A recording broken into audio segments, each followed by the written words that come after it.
Everyone, welcome back to knowledge bulletins. आज हम start करने वाले हैं बायोलॉजी का एक और बहुत most important chapter, that is biological classification. इस चैप्टर में हम समझेंगे कि साइंटिस्ट ने लिविंग ऑर्गेनिज्म को डिफरेंट ग्रुप्स में डिवाइड करना क्यों स्टार्ट किया था, क्यों उन्हें ऐसा लगा था कि ऑर्गेनिज्म को डिवाइड करने की जरूरत है, क्लासिफिकेशन की नीड क्या थी और टाइम के साथ क्लासिफिकेशन सिस्टम कैसे चेंज होते गए।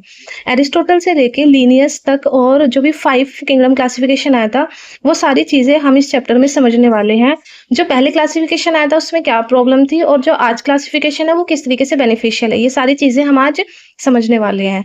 So let's start the chapter. चलिए एनसीईआरटी के रेफरेंस में हम अपना चैप्टर शुरू करते हैं, बायोलॉजिकल क्लासिफिकेशन। तो सबसे पहले एनसीईआरटी में क्या लिखा है, फर्स्ट पैराग्राफ में मैं आपको ये समझाने की कोशिश करती हूँ। देखो, जब से ह्यूमन सिविलाइजेशन शुरू हुई थी तब से ही लोगों ने क्या किया था, ऑर्गेनिज्म को, जो लिविंग ऑर्गेनिज्म थे उनको डिवाइड करने की कोशिश करने लगे थे। उन्होंने बहुत सारे अटेम्प्ट्स किए और ऑर्गेनिज्म को डिवाइड करने की कोशिश की।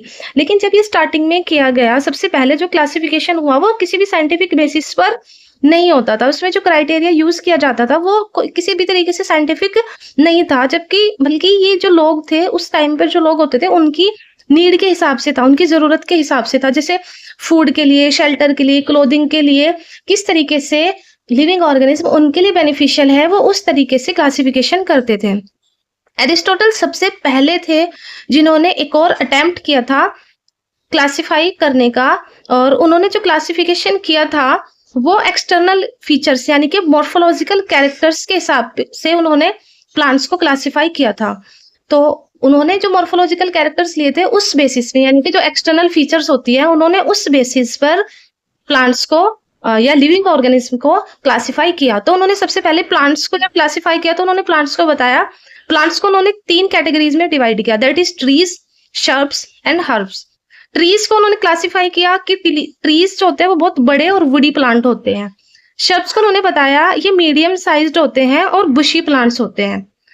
हर्ब्स को उन्होंने बोला कि छोटे होते हैं, सॉफ्ट स्टेम वाले जो प्लांट्स होते हैं वो हर्ब होते हैं। तो उन्होंने इस तरीके से 3 एक्सटर्नल फीचर्स के बेसिस पर प्लांट्स को डिवाइड कर दिया। उन्होंने एनिमल्स को भी 2 ग्रुप्स में डिवाइड किया, और उन्होंने ग्रुप्स में डिवाइड किया कि जो एनिमल्स में 2 ग्रुप होते हैं उनमें से एक ग्रुप था जिनके पास रेड ब्लड होता है, यानी कि रेड ब्लडेड एनिमल्स, और दूसरे जिनके पास रेड ब्लड नहीं था। ठीक है, तो उन्होंने इस तरीके से प्लांट्स को 3 ग्रुप में और एनिमल्स को 2 ग्रुप में डिवाइड किया। ये सबसे पहले अटेम्प्ट था जो साइंटिफिक बेसिस पे था और जिसमें लिविंग ऑर्गेनिज्म को साइंटिफिक तरीके से डिवाइड करने की कोशिश की गई थी। और उसके बाद एक क्लासिफिकेशन लीनियस के द्वारा दिया गया, दैट इज 2 किंगडम क्लासिफिकेशन।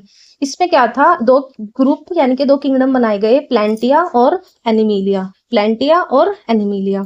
ठीक है, इसमें क्या हुआ, प्लांटिया में सारे प्लांट्स को इंक्लूड किया गया और एनिमल्स में सभी एनिमल्स को इंक्लूड किया गया।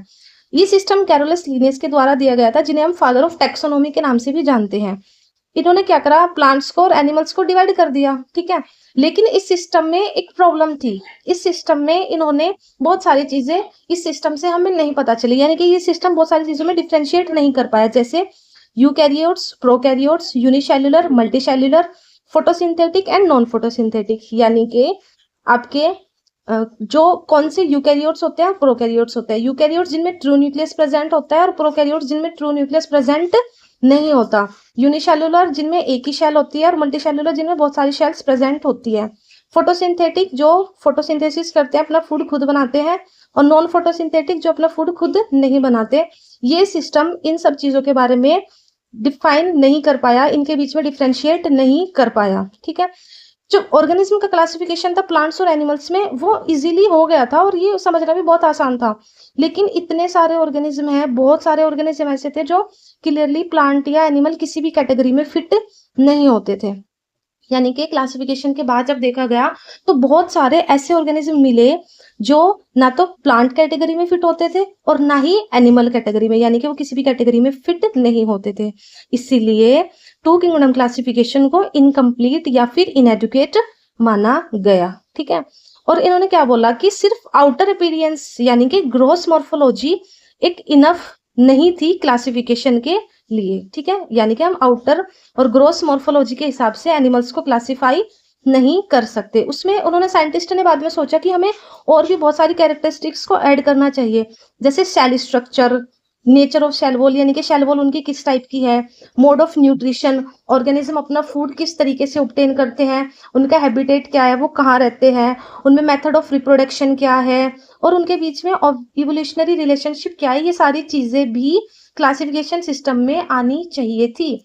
तो फिर उसके बाद क्लासिफिकेशन सिस्टम को और ज्यादा बहुत सारे चेंजेस लाए गए उसमें, और क्लासिफिकेशन सिस्टम जो था वो टाइम के साथ बार बार चेंज होता गया।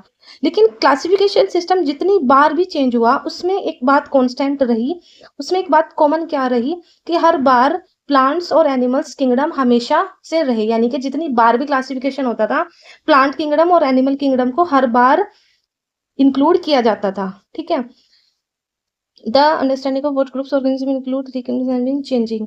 फिर उसके बाद क्या किया गया, लेकिन किस ग्रुप में यानी कि किस ऑर्गेनिज्म को किस ग्रुप में रखना है, ये बात टाइम के साथ चेंज होती चली गई। और उसके बाद क्या हुआ, बहुत सारे साइंटिस्ट ने बहुत बार सोचा और उन्होंने क्या करा, अलग अलग टाइम पर किंगडम्स की नंबर ऑफ नेचर को डिफरेंट तरीके से एक्सप्लेन किया। ठीक है, नंबर ऑफ किंगडम और बहुत सारी चीजें उन्होंने टाइम के साथ एक्सप्लेन करी। टाइम के साथ धीरे धीरे जो क्लासिफिकेशन सिस्टम था वो चेंज होता चला गया। फिर उसके बाद 1969 में एक साइंटिस्ट थे जिनका नाम था आर.एच. व्हिटेकर। उन्होंने लिविंग ऑर्गेनिज्म को क्लासिफाई करने का एक नया सिस्टम दिया। ठीक है, उन्होंने क्या बताया कि जो एनिमल्स हैं यानी कि उन्होंने किंगडम को नाम दिया 5 किंगडम क्लासिफिकेशन, और उन्होंने अपने क्लासिफिकेशन को यानी कि किंगडम को उन्होंने 5 ग्रुप्स में बांटा, और वो 5 ग्रुप्स थे मोनेरा, प्रोटिस्टा, फंजाई, प्लांटिया और एनिमेलिया। तो मैंने आपको पहले भी बताया था कि जितने भी ग्रुप्स आए यानी कि उनके बीच में एक 3 किंगडम क्लासिफिकेशन भी था, हम उसके बारे में भी बात करेंगे। तो उन सब में प्लांटिया और एनिमेलिया हमेशा कॉमन रहा। तो जो व्हिटेकर थे उन्होंने 5 ऑर्गेनिज्म मतलब 5 व्हिटेकर ने अपने ऑर्गेनिज्म को 5 किंगडम्स में डिवाइड किया, जिसमें मोनेरा में उन्होंने इंक्लूड किया बैक्टीरियाज, प्रोटिस्टा में उन्होंने लिए अमीबा, पैरामीशियम, फंजाई मशरूम और आपका यीस्ट हो गया, प्लांटिया में सारे प्लांट्स और एनिमल्स में आपके सारे एनिमल्स। उन्होंने ये जो क्लासिफिकेशन लिया था उसमें उन्होंने बहुत सारी चीजें ली थी, यानी कि मतलब जो आर.एच. व्हिटेकर का जो डिवाइड करने का मोटिव था, मतलब उन्होंने डिवाइड करने के लिए जो क्राइटेरिया यूज किया था, जो फीचर्स यूज किए थे, वो थे आपके शेल स्ट्रक्चर, यानी कि आपका जो शेल है वो प्रोकैरियोटिक है या फिर यूकैरियोटिक है। उसके बाद उन्होंने यूज किया बॉडी ऑर्गेनाइजेशन, यानी कि जो आपका मतलब लिविंग ऑर्गेनिज्म है उसकी बॉडी आपकी यूनिसेलुलर है या फिर मल्टी सेलुलर है। उसके बाद उन्होंने इसमें मोड ऑफ न्यूट्रिशन भी लिया, यानी कि वो किस तरीके से अपना फूड ऑब्टेन करते हैं, ऑटोट्रोफिक, हिट्रोट्रोफिक या फिर सेप्रोफाइटिक। और उसके बाद उन्होंने इसमें दिया reproduction and phylogenetic relationship. Reproduction में यानी कि आपके किस तरीके से वो रिप्रोड्यूस करते हैं, और फाइलोजेनेटिक रिलेशनशिप मतलब उनके बीच में क्या इवोल्यूशनरी रिलेशनशिप है। उन्होंने ये सारे क्राइटेरिया यूज किए और उन्होंने सभी लिविंग ऑर्गेनिज्म को 5 किंगडम्स में क्लासिफाई किया। ये हम टेबल 2.1 में अब देखेंगे कि आपकी किस तरीके से उन्होंने क्या क्या चीजें ली। तो चलिए अब हम पढ़ते हैं कैरेक्टरिस्टिक्स ऑफ 5 किंगडम क्लासिफिकेशन जो कि आर.एच. व्हिटेकर ने दिया था। तो ये टेबल बहुत इंपॉर्टेंट है क्योंकि इसी से हमें पता चलता है कि व्हिटेकर ने ऑर्गेनिज्म को अलग अलग किंगडम्स में किस बेसिस पर डिवाइड किया था। तो सबसे पहले आपको ऑलरेडी पता है कि उन्होंने 5 किंगडम में क्लासिफिकेशन किया था, that is Monera, Protista, Fungi, Plantae and Animalia. तो ये 5 इंपॉर्टेंट कैरेक्टरिस्टिक को कंपेयर करती है ये टेबल, जिसमें आपकी shell type, shell wall, nuclear membrane, body organisation और मोड ऑफ न्यूट्रिशन। तो सबसे पहले ये क्राइटेरिया हम आपको एक्सप्लेन करते हैं और उसके बाद फिर हम डिटेल में इस किंगडम को और फर्दर क्लासेस में पढ़ेंगे। तो सबसे पहले अगर बात करें शेल टाइप की, तो मोनेरा में जो शेल टाइप थे वो प्रोकैरियोटिक थे, यानी कि उनमें ट्रू न्यूक्लियस एब्सेंट होता था, मेम्ब्रेन बाउंड ऑर्गेनेल्स उनमें प्रेजेंट नहीं होते थे, सारे मेम्ब्रेन बाउंड ऑर्गेनेल्स उनमें एब्सेंट थे, यानी कि उनका जो समझो कि जो शेल स्ट्रक्चर था वो बिल्कुल सिंपल था। और इसके एग्जाम्पल्स थे बैक्टीरिया। उसके बाद अगर हम बात करें प्रोटिस्टा की, तो प्रोटिस्टा के ऑर्गेनिज्म में सारे यूकैरियोट्स प्रेजेंट होते हैं, यानी कि उनमें प्रॉपर न्यूक्लियस प्रेजेंट होता है, बॉडी शेल जो आपके शेल बाउंडेड ऑर्गेनल्स होते हैं वो प्रेजेंट होते हैं। उसके एग्जाम्पल थे एमीबा और पैरामीशियम। उसके बाद अगर बात करें फंजाई, फंजाई में भी आपके यूकैरियोट्स थे जिसमें थे आपके मशरूम और यीस्ट। प्लांट्स की अगर बात करें तो प्लांट्स में भी उन्होंने सारे यूकैरियोट्स को लिया, जैसे आपका मैंगो प्लांट और रोज प्लांट। ठीक है, उसके बाद अगर एनिमल्स की बात करें तो एनिमल में भी उन्होंने जो आपका शेल टाइप था वो यूकैरियोट्स ही था, और इसके एग्जांपल्स हो जाते हैं जैसे ह्यूमन बीइंग्स और डॉग, कैट, जितने भी आप एनिमल्स को देखते हो। तो अगर आपसे ये पूछा जाता है कि 5 किंगडम क्लासिफिकेशन में केवल एक ऐसा ग्रुप जो ओनली प्रोकैरियोट्स था, तो वो था आपका मोनेरा ग्रुप। केवल मोनेरा ग्रुप ही शेल टाइप जिनका प्रोकैरियोट था, बाकी चारों ग्रुप आपके यूकैरियोट्स थे। अब हम बात करते हैं शेल वॉल की। जो उन्होंने सेकंड कंपैरिजन किया था वो था शेल वॉल। तो ये भी आपका बहुत इंपॉर्टेंट कंपैरिजन है। तो अगर मोनेरा की हम बात करें तो उनमें आपकी जो शेल वॉल थी वो प्रेजेंट होती है, लेकिन वो नॉन सेलुलोजिक होती है, यानी कि वो सेलुलोज की नहीं बनी होती, वो बनी होती है आपकी पॉलीसेकेराइड की और एमिनो एसिड्स की। तो अगर हम मतलब बैक्टीरिया शेल वॉल की अगर हम बात करें वो वैसे आपकी पेप्टिडोग्लाइकन की बनी होती है। फिर अगर हम बात करें प्रोटिस्टा, तो कुछ प्रोटिस्टन में शेल वॉल प्रेजेंट होती थी और कुछ में नहीं होती थी। जैसे अगर हम बात करें एल्गा तो उनमें शेल वॉल प्रेजेंट थी, बट अगर हम बात करें प्रोटोजोआ तो उनमें शेल वॉल प्रेजेंट नहीं थी, यानी कि एल्गा में शेल वॉल प्रेजेंट थी, प्रोटोजोआ में शेल वॉल प्रेजेंट नहीं थी। अब हम बात करते हैं फंजाई की। तो फंजाई में शेल वॉल प्रेजेंट होती है और ये आपकी काइटिन की बनी होती है। ठीक है, तो पूछ लिया जाता है कि जो फंगल की शेल वॉल होती है वो किसकी बनी होती है, तो वो काइटिन की बनी होती है। जैसे हम इसका एग्जांपल याद रख सकते हैं, मशरूम। अगर हम प्लांट्स की बात करें तो ये हम सबको पता है कि जो प्लांट्स में शेल वॉल प्रेजेंट होती है वो आपकी सेलुलोज की बनी होती है। ठीक है, एनिमल्स में शेल वॉल एब्सेंट होती है। और कई बार पूछ लिया जाता है कि मेनली अगर हम बात करें एनिमल्स और प्लांट्स में, तो एक ये भी बहुत मेजर डिफरेंस होता है कि शेल वॉल सिर्फ प्लांट्स में प्रेजेंट होती है, एनिमल्स में शेल वॉल एब्सेंट होती है। तो यहाँ मेरा क्वेश्चन है कि जैसे एनिमल्स में शेल वॉल एब्सेंट होती है, तो अगर एनिमल्स में शेल वॉल प्रेजेंट होती तो क्या होता, क्या हम इजीली मूव कर पाते या नहीं कर पाते? इसका आंसर आपको मुझे कमेंट्स में बताना है। ठीक है, तो इसमें अगर हम बात करें शेल वॉल की, तो शेल वॉल आपकी मोनेरा में प्रेजेंट होती है, प्रोटिस्टा में कुछ में प्रेजेंट होती है, फंजाई में भी प्रेजेंट होती है, that is made up of chitin, Plantae में प्रेजेंट होती है जो कि सेलुलोज की बनी रहती है। ओनली ग्रुप जिसमें आपकी शेल वॉल एब्सेंट होती है वो होता है आपका एनिमिलिया। ओके, अब हम बात करते हैं न्यूक्लियर मेम्ब्रेन, यानी कि जो न्यूक्लियस होता है उसके सराउंड जो मेम्ब्रेन होती है वो कौन से ग्रुप में प्रेजेंट होती है और कौन से ग्रुप में प्रेजेंट नहीं होती। तो सबसे पहले बात करते हैं मोनेरा ग्रुप की। तो वेरी ऑब्वियस कि मोनेरा ग्रुप में आपकी न्यूक्लियर मेम्ब्रेन प्रेजेंट नहीं होती होगी। क्यों? क्योंकि मोनेरा ग्रुप में तो न्यूक्लियस ही प्रेजेंट नहीं, मतलब जो प्रोकैरियोट्स थे उनमें ट्रू न्यूक्लियस था ही नहीं। तो अगर न्यूक्लियस ही नहीं है तो न्यूक्लियर मेम्ब्रेन कहाँ से प्रेजेंट होगी? तो मोनेरा ग्रुप में आपकी जो न्यूक्लियर मेम्ब्रेन थी वो एब्सेंट होती है। प्रोटिस्टा में न्यूक्लियर मेम्ब्रेन प्रेजेंट होती है क्योंकि ये सब यूकैरियोट्स थे। ठीक है, और मतलब इनमें सारे, इससे आगे के हम जितने भी ग्रुप की बात करें जैसे प्रोटिस्टा, फंजाई, प्लांटिया और एनिमिलिया, ये सब यूकैरियोट्स हैं, सबके पास ट्रू न्यूक्लियस होता है। तो इनमें आपकी शेल वॉल प्रेजेंट होती है, तो सॉरी न्यूक्लियर मेम्ब्रेन, तो इन सब में आपकी न्यूक्लियर मेम्ब्रेन प्रेजेंट होती है। तो अगर हम बात करें कि ओनली ग्रुप जिसमें आपकी न्यूक्लियर मेम्ब्रेन एब्सेंट होती है तो दैट इज आपका मोनेरा ग्रुप। फिर अब हम उसके बाद बात करते हैं बॉडी ऑर्गेनाइजेशन की। बॉडी ऑर्गेनाइजेशन में क्या पढ़ते हैं हम? मोनेरा में जो बॉडी ऑर्गेनाइजेशन होता है वो सेलुलर होता है, यानी कि जो मतलब एक सिर्फ सिंगल सेल ऑर्गेनिज्म होता है, ये बहुत सिंपल ऑर्गेनिज्म होते हैं। जैसे इसका एग्जांपल हो जाएगा बैक्टीरिया। तो बैक्टीरिया क्या होते हैं? बिल्कुल सिंपल सिंगल सेल्ड ऑर्गेनिज्म होते हैं। प्रोटिस्टा में भी सेलुलर होता है, उसमें मोस्टली आपके यूनिसेलुलर ऑर्गेनिज्म आ जाते हैं जैसे अमीबा। फंजाई में क्या होता है आपका? फंजाई में मल्टी सेलुलर होते हैं लेकिन उनमें ट्रू टिश्यू प्रेजेंट नहीं होते, मतलब जो टिश्यू होते हैं वो ट्रू टिश्यू प्रेजेंट नहीं होते। तो उसमें क्या होता है आपका फंजाई में, वो भी मल्टी सेल्युलर होती है। ठीक है, इसमें क्या होता है मतलब फंजाई में थ्रेड लाइक स्ट्रक्चर्स प्रेजेंट रहते हैं जिनको हम हाइफे बोलते हैं। उसके बाद अगर प्लांट्स में बात करें और एनिमल्स में बात करें तो प्लांट्स में प्रॉपर टिश्यू और ऑर्गन्स होते हैं। टिश्यू में एग्जांपल हम ले सकते हैं जैसे जाइलम और फिलम टिश्यू होते हैं जो कि आपका वाटर, मिनरल्स और फूड ट्रांसपोर्ट में हेल्प करते हैं। ऑर्गन्स भी होते हैं उनमें जैसे रूट, स्टेम और लीफ। तो प्लांट्स में जो बॉडी ऑर्गेनाइजेशन होता है वो टिश्यू ऑर्गन होता है।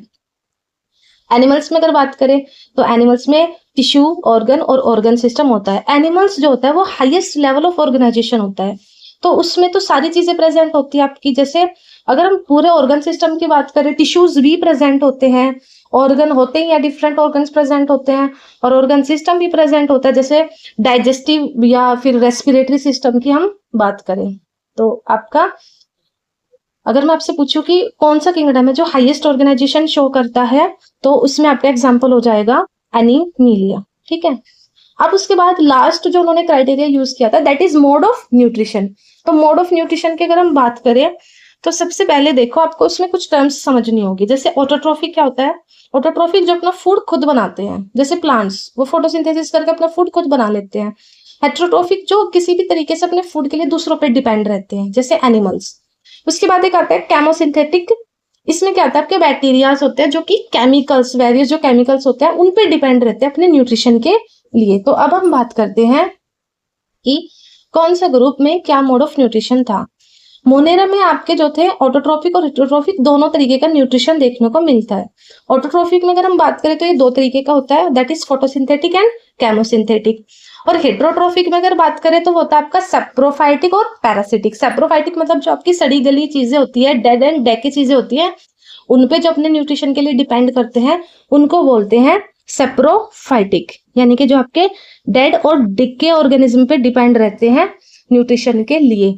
और उसके बाद पैरासिटिक जो किसी दूसरे ऑर्गेनिज्म पे डिपेंड रहते हैं या किसी दूसरे ऑर्गेनिज्म की बॉडी पे वो एज अ पैरासाइट वो अपना न्यूट्रिशन ऑब्टेन करते हैं। जैसे इसका एग्जांपल हो जाएगा लीच। तो ये क्या करते हैं, अपना न्यूट्रिशन के लिए दूसरे की बॉडी पर डिपेंड रहते हैं। ठीक है, उसके बाद जैसे आपके कुछ बैक्टीरियाज और कुछ फंजाई हो जाएंगे, मतलब ये लिविंग होस्ट पर रहते हैं आपके। जैसे कुछ डिजीज कोचिंग जो बैक्टीरियाज होते हैं वो एक लिविंग होस्ट पर डिपेंड रहते हैं अपने न्यूट्रिशन को ऑब्टेन करने के लिए।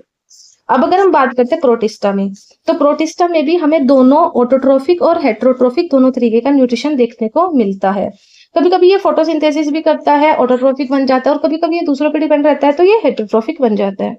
फंजाई की अगर हम बात करें, फंजाई जो होते हैं वो हमेशा heterotrophic mode of nutrition show करते हैं, और इसमें भी दो तरीके के होते हैं, that is saprophytic and parasitic. जैसे एग्जांपल हो जाएगा आपका ब्रेड मोल्ड। तो ये क्या करते हैं, अपने न्यूट्रिशन के लिए क्या करते हैं, हमेशा ही दूसरों पर डिपेंड रहते हैं। प्लांट्स की अगर बात करें तो as you all know that कि प्लांट्स जो होते हैं वो ऑटोट्रोफिक होते हैं। प्लांट्स हमेशा फोटोसिंथेसिस करते हैं क्योंकि प्लांट्स में एक फोटोसिंथेटिक पिगमेंट प्रेजेंट रहता है, प्लांट की लीव्स में क्लोरोफिल। ठीक है, तो वो क्या करते हैं, autotrophic mode of nutrition show करते हैं। बात करते हैं एनिमल्स की, तो एनिमल्स हेट्रोट्रोफिक होते हैं, यानी कि अपना फूड किसी दूसरे ऑर्गेनिज्म से वो ऑब्टेन करते हैं, जैसे ह्यूमन बींग्स। ठीक है, तो प्लांट्स क्या होते हैं आपके हेट्रोट्रोफिक। ह्यूमन बींग्स में मतलब प्लांट जो हेट्रोट्रोफिक होते हैं, अगर हम इस एनिमल्स की बात करें तो उनमें एक मोड ऑफ न्यूट्रिशन होता है दैट इज होलोजोइक। तो होलोजोइक मोड ऑफ न्यूट्रिशन आगे आप पढ़ोगे। होलोजोइक में होता है कि हम किस तरीके से जो फूड होते हैं पहले उसको एनगल्फ करते हैं, उसके बाद इसमें 2-3 स्टेप्स और होते हैं। तो ये आपका एनिमल्स में देखने को मिलता है। तो इसमें कौन कौन सी चीजें आपके लिए इंपॉर्टेंट है या आपको कौन कौन से की पॉइंट्स याद रखने हैं। एक तो आपका ओनली ग्रुप जो कि प्रोकैरियोटिक होता है वो होता है मोनेरा। एनिमल शेल्स में आपकी कोई शेल वॉल प्रेजेंट नहीं होती। फंगल जो शेल वॉल होती है वो आपकी काइटिन की बनी होती है। प्लांट शेल वॉल आपकी सेलुलोज की बनी होती है। प्लांट्स ऑटोट्रोफिक होते हैं और जो आपका एनिमल्स है वो हेट्रोट्रोफिक होते हैं। तो ऑलराइट स्टूडेंट्स, आज हमने 5 किंगडम क्लासिफिकेशन और सभी किंगडम की कैरेक्टरिस्टिक डिटेल में समझ ली। अब हम नेक्स्ट क्लास में इस चैप्टर के नेक्स्ट पार्ट को कंटिन्यू करेंगे और बाकी के सारे कॉन्सेप्ट को हम और ज्यादा डेप्थ में पढ़ेंगे। तब तक आप आज के टेबल को याद रखना, इसके एग्जाम्पल को रिवाइज करते रहना, और जो भी मैंने आपको की पॉइंट्स बताए हैं वो सब अपने आप नोट डाउन करके रखना। तो तब तक के लिए thank you, keep watching and keep supporting.